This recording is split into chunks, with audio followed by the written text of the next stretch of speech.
But first, I want to talk about China's culpability and conduct throughout the coronavirus crisis that began in a Wuhan wet market. The Chinese Communist regime not only lied, destroyed evidence and allowed the virus to spread, but it arrested doctors who back in December tried to warn the world about what was happening in Wuhan. Some of the whistleblowers arrested and accused of fabricating, disseminating and spreading rumours have since died. Other domestic critics, from a property tycoon to video bloggers, have vanished. China is not a regime that tolerates dissent. China's initial cover-up included destroying lab samples that established in December the cause of unexplained viral infections in the Hubei province. How many lives would have been saved if China had listened to experts instead of silencing them? A study by the University of Southampton suggests China could have prevented 95% of infections if it had implemented tough measures just 3 weeks earlier. But the regime only took decisive action to contain the virus around 4 weeks after arresting doctors and other whistleblowers. What's just as shocking is the World Health Organization's complicity in this global pandemic. From the start, the WHO has uncritically praised China's response and pushed its preferred narratives while ignoring the regime's dishonesty and recklessness.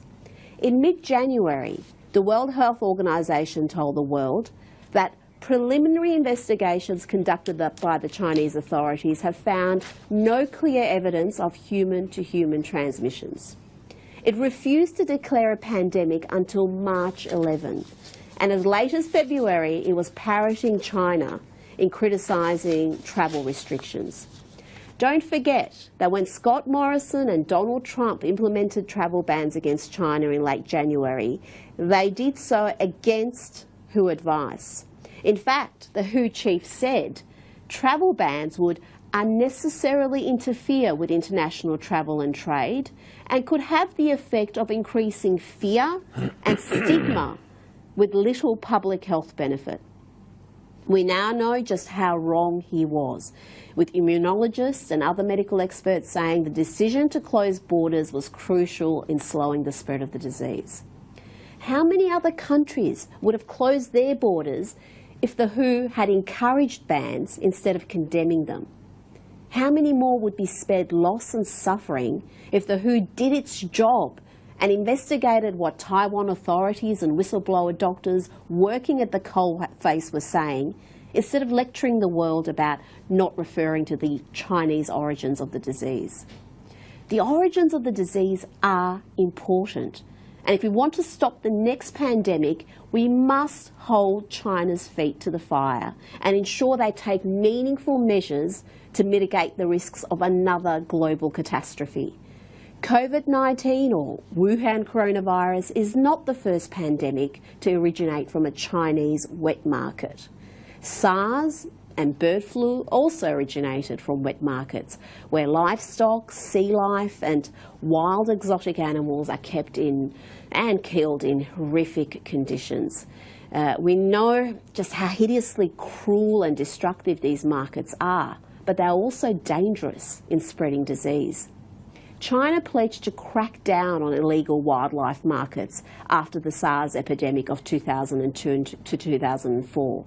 But it has soon relaxed enforcement of those laws. The Chinese Communist regime has, through its ineptitude, dishonesty and negligence, unleashed a virus that will leave tens of thousands dead and likely cause a global recession.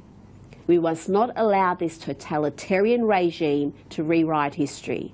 China spends billions, yes, billions on its foreign propaganda efforts. And sadly, it now has much of the US media regurgitating its narratives free of charge. Let's get one thing straight. You would have to be a certifiable moron to see criticism of the Chinese government or acknowledgement of the origins of this virus as racist.